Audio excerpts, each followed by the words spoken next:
So I'm embarrassed that I have a career. I talk about things like trust and cooperation, and there should be no demand for my work. But the fact of the matter is there is demand for my work, which means that there's an opportunity. It means that trust and cooperation are not yet standard in our organizations, and yet they should be, and we know that, which is why we're looking for ways to bring those things to our organizations. So I thought I would do something a little different today. You know, when you're speaking to tens of thousands of people and you have the opportunity to share a message, of course, most rational people would say, let's go with something I've talked about lots of times and I'm really good at, but I'm not normal, so I'm going to do something completely new, and I hope this works out. There are two things that I think that great leaders need to have: empathy and perspective. And I think these things are very often forgotten.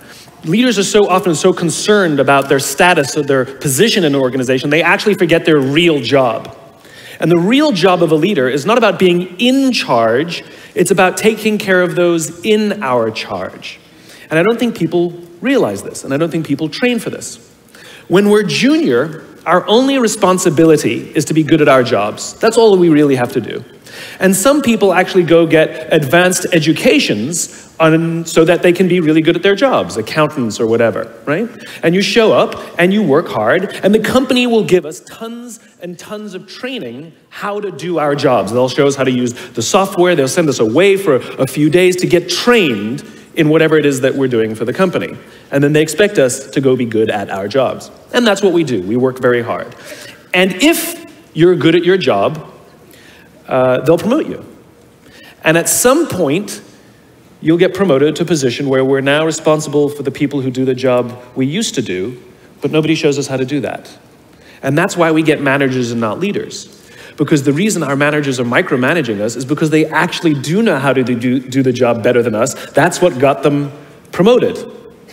Really what we have to do is go through a transition. Some people make it quickly, some people make it slowly, and unfortunately some people will never make that transition at all.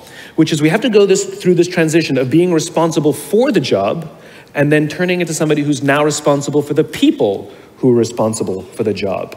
And as I said before, one of the great things that is lacking in most of our companies is that they are not teaching us how to lead. And leadership is a skill like any other. It is a practicable, learnable skill. And it is something that you work on. It's like a muscle. If you practice it all the days, you will get good at it and you will become a strong leader. If you stop practicing, you will become a weak leader. Like parenting, everyone has the capacity to be a parent.